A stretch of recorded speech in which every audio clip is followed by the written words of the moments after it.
Olá, estamos no ar com mais um programa, Terceiro Setor em primeiro lugar, numa parceria com a TVN Brasil. Lembrando sempre que o nosso programa tem o apoio do Centro Universitário UDF de Brasília, o Instituto ACP, Plataforma Miroski Centro-Oeste e Plataforma Conjunta. Esse programa é uma realização da FAOSC. Eu sou o Sérgio de Cássio e hoje a gente tem o prazer de receber duas pessoas que para a gente são muito queridas, que também atuam no terceiro setor e trazem hoje para a gente um tema super importante. A gente vai falar sobre compliance. Eu sei que nem todo mundo tem familiaridade com o tema, mas hoje a gente vai falar bastante sobre isso. Participem do chat para que a gente consiga sair desse programa hoje do que é compliance e como utilizar nas pequenas, médias e grandes instituições que fazemos parte e que a gente não saia hoje daqui sem dúvidas para pelo menos entender e poder conversar sobre esse tema em rodas de conversa ou talvez num diálogo com outras organizações que a gente tenha contato.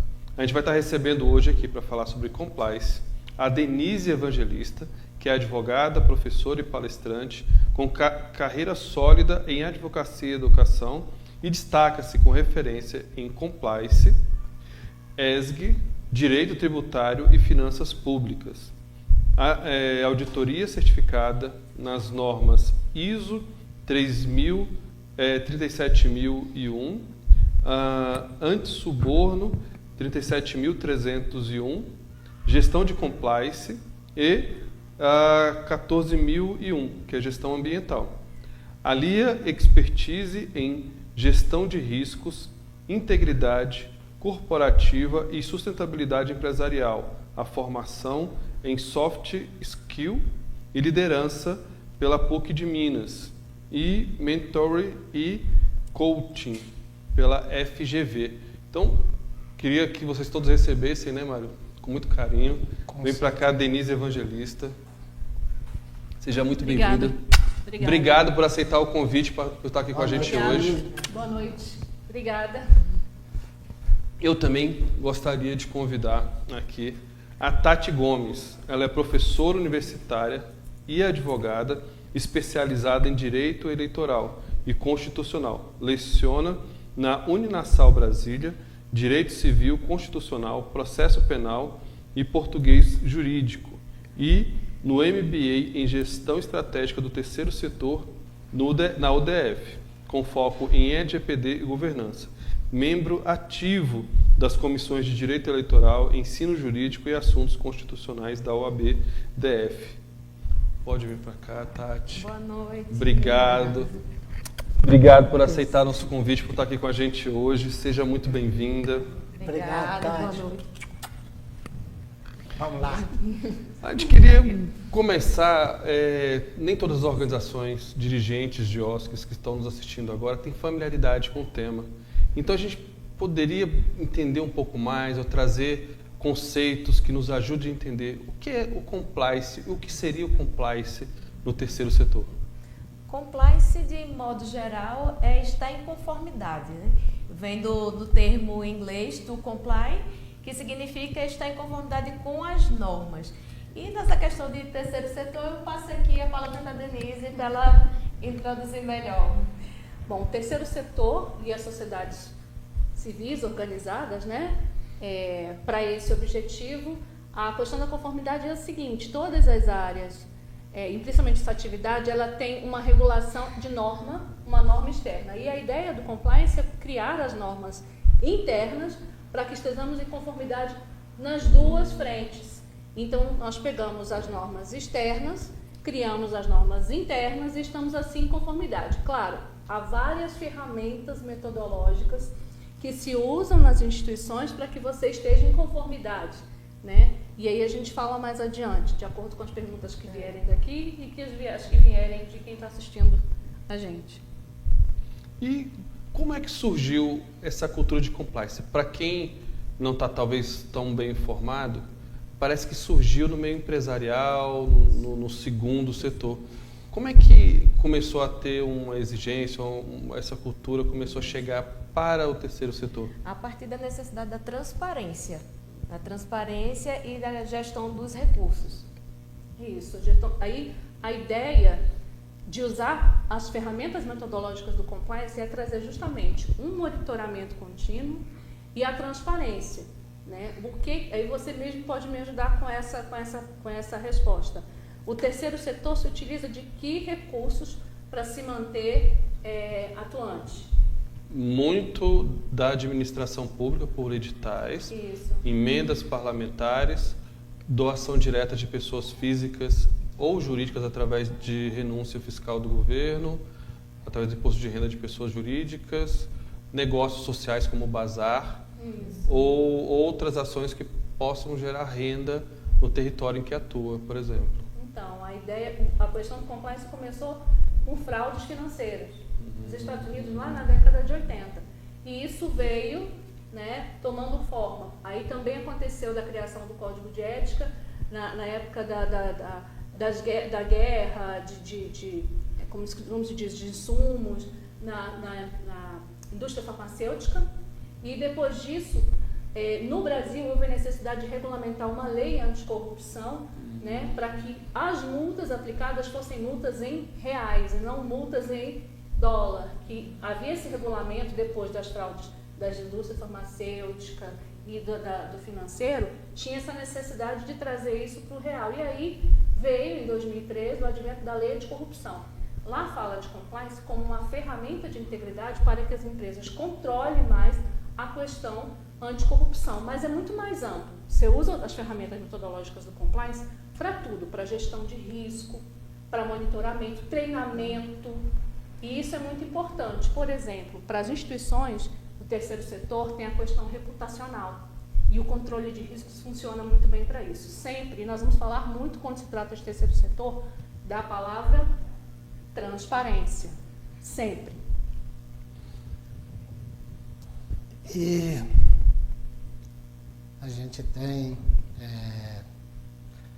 uma pergunta aqui que é bastante interessante, que como que a gente inicia do zero um programa de compliance dentro de uma organização da sociedade civil?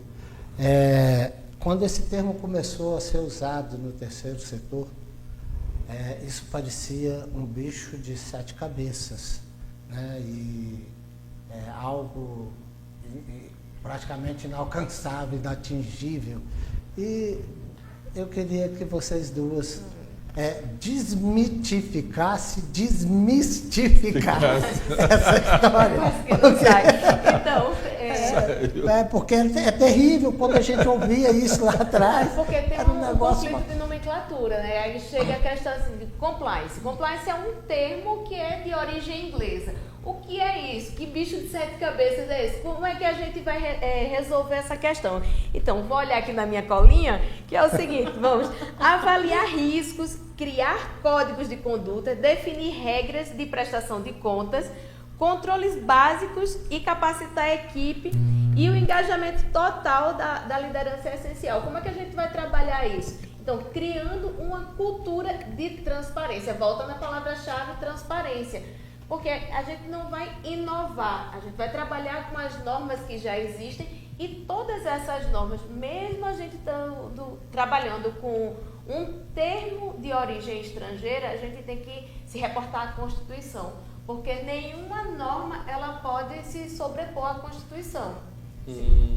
A ideia da conformidade tem que seguir primeiro a Carta Magna, principalmente no Brasil, né? Essa norma, por exemplo, que instituiu a questão do compliance nas instituições é uma norma infralegal.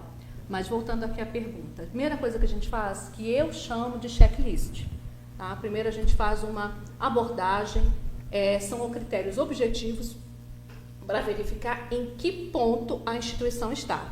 Por exemplo, a primeira coisa é ter o engajamento, como ela disse, o apoio da liderança. Por exemplo, quem cuida, a diretoria, quem está na frente, cuidando à frente na diretoria, tem que aderir completamente. Porque você vai precisar de recursos humanos e de recursos financeiros. Se não tiver a adesão de quem está, né, na diretoria, o que a gente chama de tone of the top, quem está na liderança, não começa nada. E aí a gente vai ver onde a instituição está. Todas as instituições têm um contrato social, um regimento interno, né? Alguma norma de conduta, ó, isso pode, isso não pode, aqui dentro quem fizer o errado tem que cumprir, tem que ser punido por esse motivo. Então a gente vê em que ponto, com base nesses pilares, eu chamo de checklist, a instituição está, e daí a gente começa a fazer o trabalho. Legal. Deixa só a gente dar um tempinho ali no nosso chat ali, porque daqui a pouco ele roda e a gente não vê quem subiu. O pessoal subiu demais. Né? Margarete Vinhotti está aí, lá do Instituto Getsemane, na Água Quente, está aí conosco. Tem um nome ali, tem um nomezinho ali, ó. Né? O nosso amigo Celso Mil, que é o cara que faz isso tudo aqui acontecer por trás das câmeras. Obrigado, Celso, por o apoio de sempre. A Cléo está aí. Cléo, um beijo para você. Esse beijo vai rodar o mundo, tá? Obrigado pelo apoio, obrigado pela parceria. Dani Rueda, nossa amiga, membro das nossas articulações todas aí, um monte de coisa, né? Apoia a gente sempre. A Eliana Nunes, Eliana é uma parceira também, está lá no poder público, mas está sempre aqui nos ajudando, nos impulsionando a fazer tudo isso aí. Simone Ribeiro, obrigado pela companhia. Janete, nossa amiga, esteve aqui semana passada, parceira de faculdade com a gente, de pós-graduação, aluna da Tati e aluna também, né? E está aqui já dando os parabéns aqui. E o Lex minha Taguatinga professora sua ali, ó. querida, que amo. Lex Taguatinga, né? Tá aí, sempre no programa, sempre apoiando a gente, falando que rola, né? Maiara Patrícia, Maiara tá lá em Vaza Grande, no Mato Grosso. Do Sul. Né? Mato Grosso. Mato Grosso, rapaz. Você não arruma problema pra gente. A gente ainda nas capitais do Centro-Oeste, se a gente chega em Mato Grosso e fala Mato Grosso do Sul, chega em Mato Grosso do Sul, fala Mato Grosso, Não pode, cada o Mato auditório Grosso. dá um grito na gente, né? Exatamente. A gente fala Mato Grosso e o pessoal, do Sul! A Juliana Calmeirão, boa noite, me chamo Juliana, faço parte do Instituto Tereza Tossa, no Rio de Janeiro. Terceiro setor aí. Olha, obrigado, Terceiro setor Juliana, em por estar peso. com a gente aqui, coisa boa. Estamos aqui com a Márcia Santana. Márcia Santana De é lá Minas. de Uberlândia, faz parte da plataforma Miroski, faz parte do Confoco Minas É Gerais. um dos grandes nomes do estado de Minas, do né? estado de Minas Gerais, captadora de recursos, uma sumidade. Esteve com a gente hoje. Veio hoje aqui em Tivemos Brasília o falar com a gente. privilégio de ganhar um abraço, né? Obrigado por ter vindo, Márcia. A Edna Veríssimo está lá no Santo Antônio do Descoberto. Obrigado, viu? Da primeira Igreja Batista de Santo Antônio do Descoberto, eles têm um projeto lindo lá, chamado Pontinho do Amor, onde eles juntam mais de 50, 60 mulheres, às vezes, ensinando artesanato, ensinando pintura, ensinando... e ainda cuida dos meninos enquanto as mães estão lá aprendendo. Que maravilha. Simone Ribeiro, que faz parte do Instituto Tereza também, né, Simone? Obrigado por estarem conosco aqui. E vamos lá, Sérgio. Vamos lá. Hoje, no Brasil, segundo o mapa das OSCs do IPEA, a gente tem 890 mil organizações. No DF, a gente tem, pelo mapa das OSCs, 15 mil e alguma coisa, né? Próximo dos 16 já. Aliás, o último censo já extrapola os 16 mil. E é um número muito grande de instituições. Mas talvez 90% a gente sabe que são instituições pequenas ou muito pequenas. Para essas instituições que estão ouvindo a gente agora, às vezes com muita dificuldade e entende a importância de um programa de compliance, como é que a gente poderia pensar em um programa de compliance para uma instituição que está sem recursos financeiros, que está com muita dificuldade, mas mesmo assim entende a importância de um programa de compliance? Primeiro, trabalhar com o que tem. Observar os recursos humanos e os recursos financeiros e também a escassez desses recursos para buscar recursos, ficou bem redundante, mas assim, você observa o que está faltando, trabalha com o que tem, observa o que está faltando e vai tentar tampar aquelas lacunas. Então, vai trazer a teoria e capacitar a equipe, e a partir do momento que você começa a capacitar a equipe, vai surgindo aquela cultura de compliance com o que tem. Então, assim, se a gente foca no que está faltando, vai ficar muito difícil de chegar num ponto de convergência. Então, agora eu passo a palavra aqui para a Denise para Ela quer que eu fale de todo jeito. ela seguir aqui.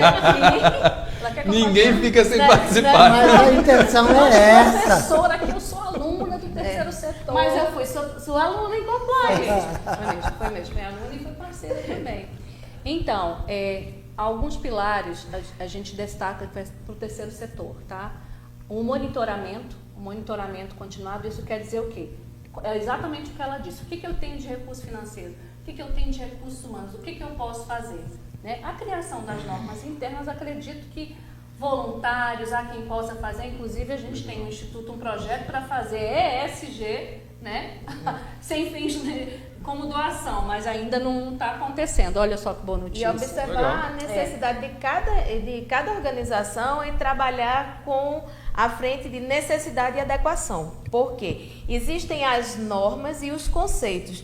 Os conceitos eles se aplicam a todas as organizações, mas eu preciso aplicar aquele conceito na íntegra. Qual é a necessidade daquela instituição naquele momento? Então, a partir daí que vai criando o manual de cada instituição a partir daquela necessidade.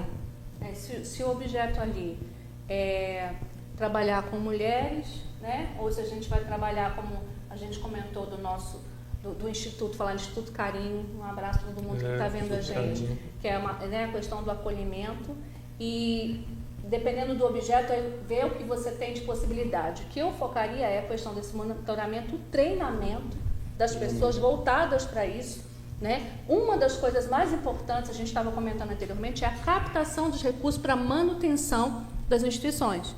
Então, nesse sentido é que a gente precisa ver. É para um edital? É para uma parceria público-privada? Qual é o objetivo? Aí, nesse sentido, a gente corre atrás e a transparência. Eu vou falar uma forma muito simples de se ter transparência. Você coloca tudo no site. Olha o site de novo aí. Não é... Você cria um código de ética e conduta, que eu sempre gosto de fazer junto, né? Monta esse código de ética e conduta, você noticia no site que vocês estão implementando isso na instituição e coloca lá, transparência. Como que você presta conta, né, para a sociedade? Eu coloco lá o que se gastou, o que se usou, despesa e tudo mais. É isso. Basicamente é o que mais precisa. Claro, um canal de denúncias, é o que a legislação a respeito fala do canal de denúncias. O que é um canal de denúncias? Você coloca um e-mail, coloca não é ouvidoria, tá? É canal de denúncias para denunciar alguma irregularidade, alguém dentro da instituição que está insatisfeito, algum colaborador, alguém e tal. E com um canal de denúncias, outro dia eu venho aqui e falo como é que funciona, porque já é uma outra coisa. Mas tem um e-mail que fale denúncias, né? E alguém que cuide disso especificamente. Legal. Né? E Mário, antes da próxima pergunta, era bom fazer um comentário sobre o que elas falaram aqui agora. Acho que são maneiras muito práticas, por menor que seja a instituição, de adotar esses princípios da transparência, de publicizar o que se faz, de estar aberto a feedbacks, denúncias. E a questão do site, que a gente tem ouvido sempre falar, né, das instituições se esforçarem para ter o site. Sim, né? As pessoas têm um mau hábito de ouvirem algo hoje e elas perpetuarem isso como uma verdade até daqui a 10 anos. Daqui a 10 anos elas estão pensando que aquela verdade que elas ouviram 10 anos atrás continua sendo verdade. Esse é o problema. Questão de site. Eu me lembro lá em 2002, 2003, ou seja, 20 e tantos anos atrás. Estava começando a inventar o site nessa época. Gente, era um absurdo de dinheiro que você tinha que desembolsar. E essa imagem permanece até hoje. De uma instituição achar que vai fazer um site e vai gastar 15, 20 mil reais. Absurdo. Não é isso mais. As pessoas conseguem hoje, você tem muitos profissionais começando e que tem talento. Olha, a FAOSC descobriu um talento, um moleque de 23 anos. O menino é um fera. Então já é um senhor.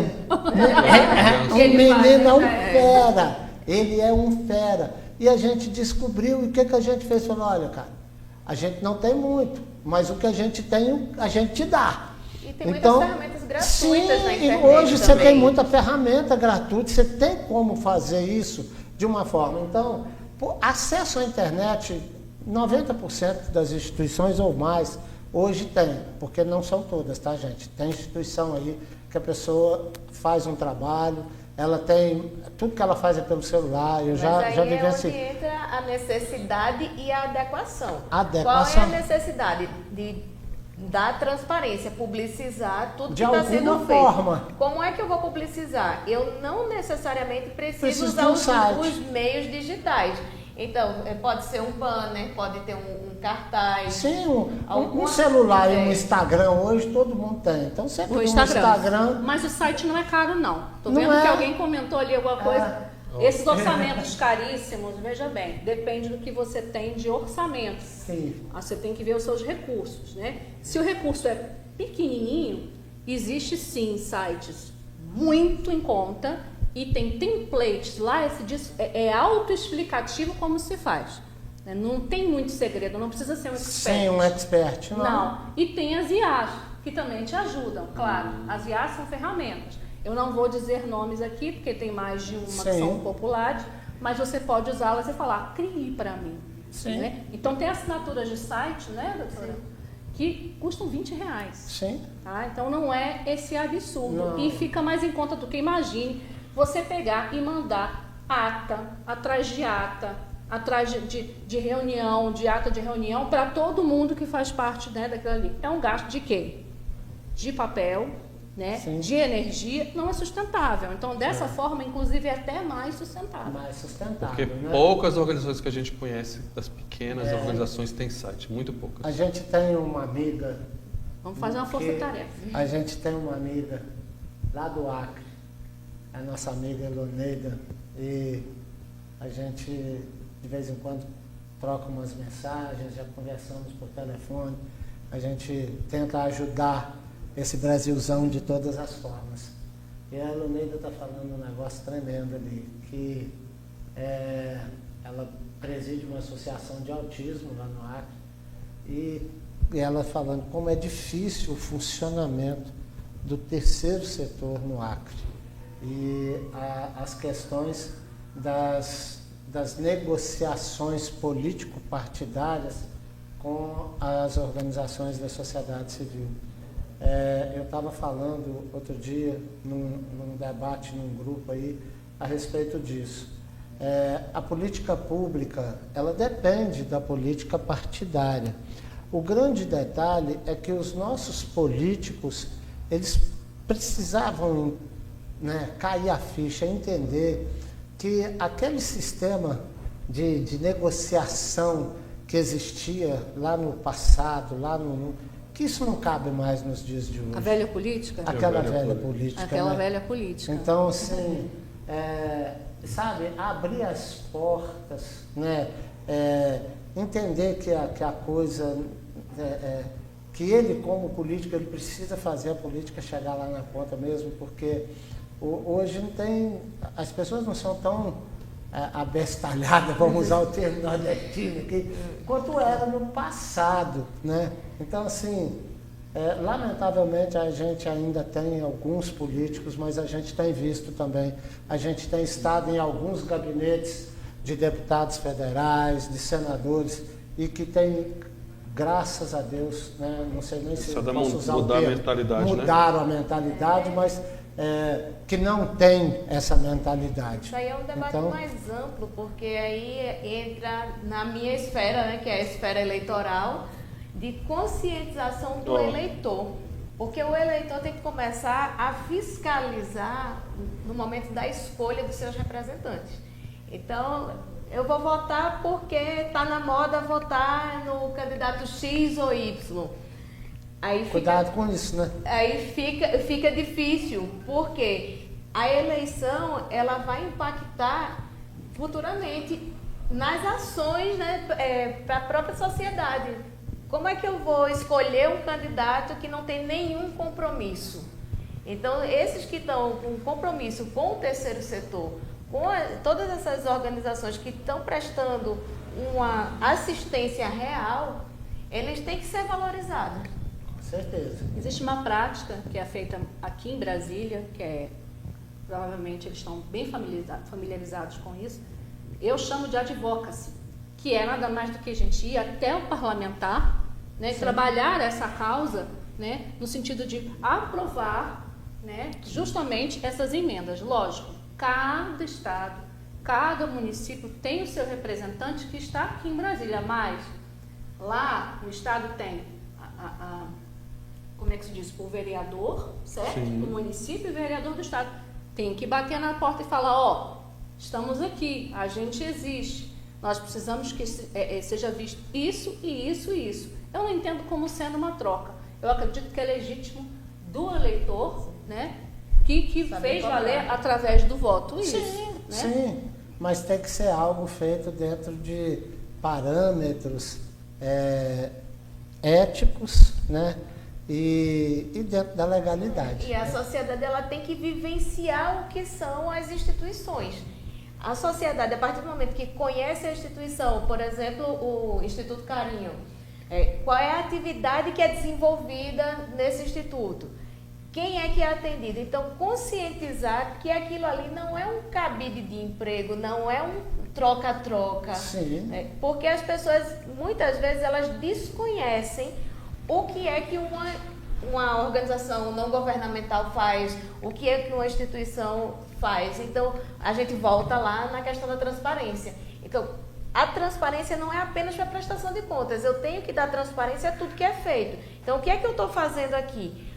Eu estou atendendo essa comunidade a partir desse serviço. Então, para que esse serviço ele seja executado, eu preciso de recursos humanos e financeiros. E como é que esse recurso chega? Como é que ele é captado? Como é que ele é aplicado?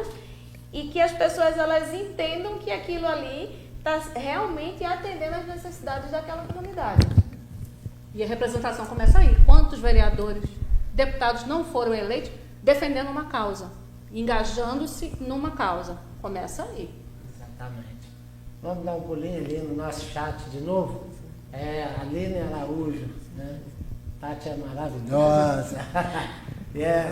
A nossa amiga Edna Flores de Araújo, lá da Associação Águia Morena do Mato Grosso. Uma grande referência de Mato Grosso do Sul. Uma grande referência do Mato Grosso do Sul. Eu só não entendi, Edna, o porquê do Serginho para um cara desse tamanho ali. Serginho Mas é uma amiga da gente, a gente tem essa liberdade. Uma forma carinhosa, né, de falar. Quando os eventos pelo Brasil afora, aí a gente sempre está junto, faz um trabalho belíssimo com população em situação de rua e, assim, toda a nossa admiração ao trabalho que a Edna faz lá no Mato Grosso. Lúcia Feitosa, esposa do Sérgio, está sempre aqui com a gente, secretária da FAOSC, parceira, né? Sustenta, mantém nos ajuda a fazer isso aqui de lá. Obrigado, viu, Lúcia, por todo o apoio, por tudo que você tem feito.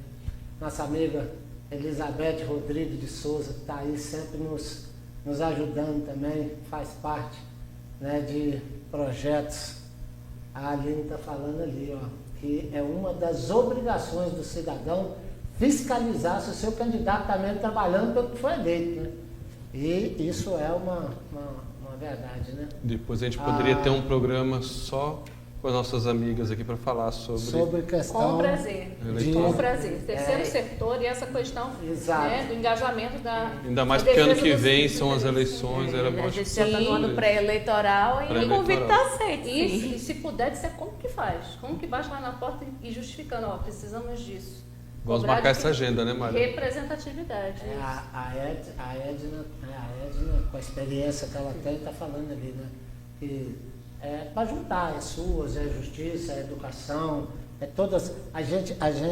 Nós fizemos um trabalho de mapear as áreas de atuação existentes dentro do terceiro setor e a gente consegue enxergar em torno de 20 áreas de atuação, assim, de forma bem específica, sem contar os sub-ramos que acabam acontecendo. Começando por educação, assistente social, cultura, saúde, esporte, aí vai embora meio ambiente. e tal.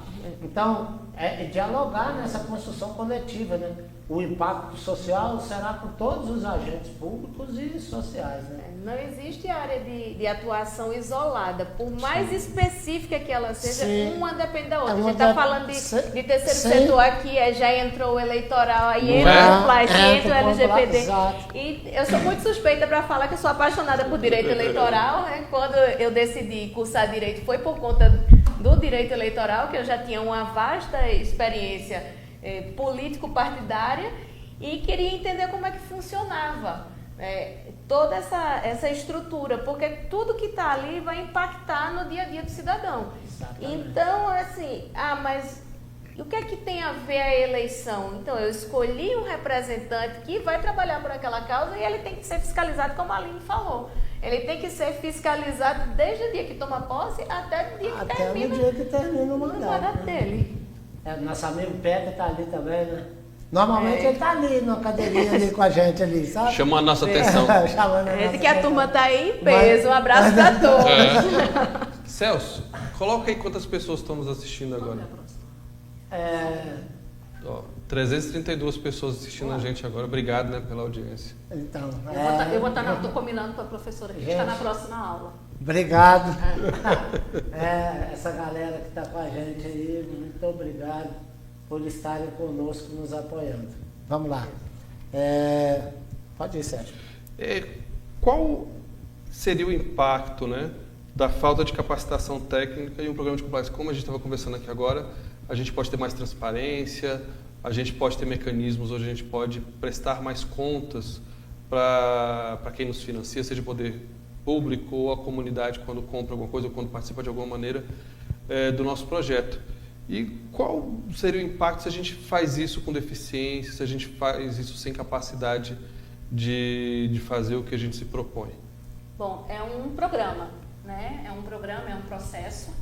E quando não se faz direito entre aspas, né? Primeiro tem a forma programada, tem um plano de ação. Quando se faz de forma truncada, vamos colocar assim, você empaca o programa, ele para. Às vezes precisa voltar de onde começou, né? Ou então não anda mais. E aí desengaja. O que acontece muito, que eu vejo muito, é o desengajamento. Nós não precisamos disso aqui mais. Até que venha a necessidade de novo. Desengajamento da própria instituição.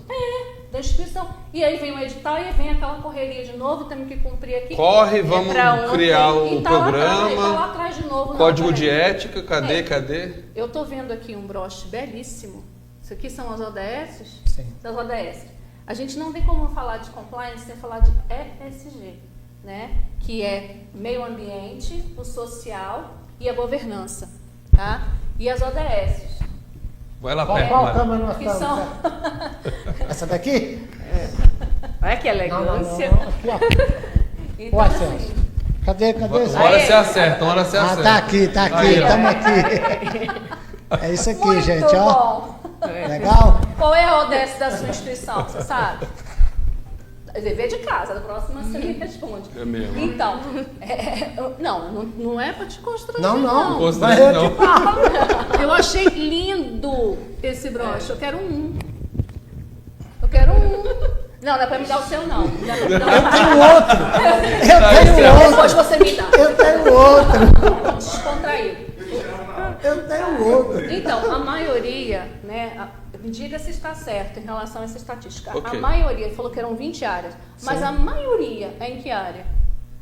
Geralmente é voltado para o social, não é isso? Assistência social. Assistência social, né? E na assistência social a gente tem, dentro do ESG, meio ambiente, social, né? E a governança. Então, é a responsabilidade socioambiental. Ambiental. E cada instituição pega, por exemplo, a minha ODS aqui é a água. Eu preciso fazer com que a água, Sim. né, o que é um bem escasso da natureza, seja protegido. Depois eu volto na assistência social, que a maioria das instituições são assim. Então eu vou seguir essa ODS. Então quando você tem um plano e não segue o plano, desengaja, para e depois tem que voltar tudo de novo. E você deixou de cumprir um principal objetivo. E deixa eu só te fazer uma pergunta dentro do ISG. A gente teve uma discussão um tempo atrás, no terceiro setor aqui no DF, de que às vezes algumas empresas adotam um programa de ESG, só que para a gente, quanto terceiro setor, quanto sociedade civil, parece que é mais um programa de comunicação, de querer fazer uma boa imagem da empresa, Sim. do que necessariamente mostrar que a empresa está comprometida com esses aspectos que trazem o ESG, governança. E como é que a gente fica sabendo que a empresa realmente está comprometida ou é só um programa de marketing? Bom, basta ter uma auditoria. Basta ter uma auditoria. Né? Agora a gente vai ter que falar das ISO. Posso falar? Posso, né? Sim, pode. Que são as auditorias, elas servem para dizer, não, realmente cumpriu o objetivo, ou então é pro forma, é o que a gente fala para em inglês ver. Realmente tem a questão da reputação, do interesse de dizer, eu tenho a governança, a integridade, compliance, eu tenho o ESG, que é o G, é uma das letrinhas do ESG, eu tenho isso na minha instituição e por isso eu estou capacitado e habilitado. Não tem como. É fácil, por exemplo, no edital, na hora do cumprimento, na hora da avaliação, numa auditoria, verificar se tem ou se não tem. Nós recomendamos para as instituições que tem não é que é mais barato tirar uma certificação ISO, tá? São normas, né, que facilitam, como se diz, o trabalho, o controle interno das instituições. A gente sugere que quem, por exemplo, queira ter a norma de compliance, tentar certificar no ISO 37001. Né, de compliance, digo, 37301, um antissuborno. O antissuborno é para quem trabalha com instituições ligadas ao governo, né? As instituições públicas, são recursos que vêm das instituições públicas. Então, o antissuborno, o ambiental, o social, para cada um tem uma norma ISO, e são normas internacionais. E o custo não é tão alto quanto parece implementar um programa todo de integridade, ou de ESG todo. Mas tem sim muita coisa pro forma, só para se ver, para agregar valor, que a gente fala, agregar valor e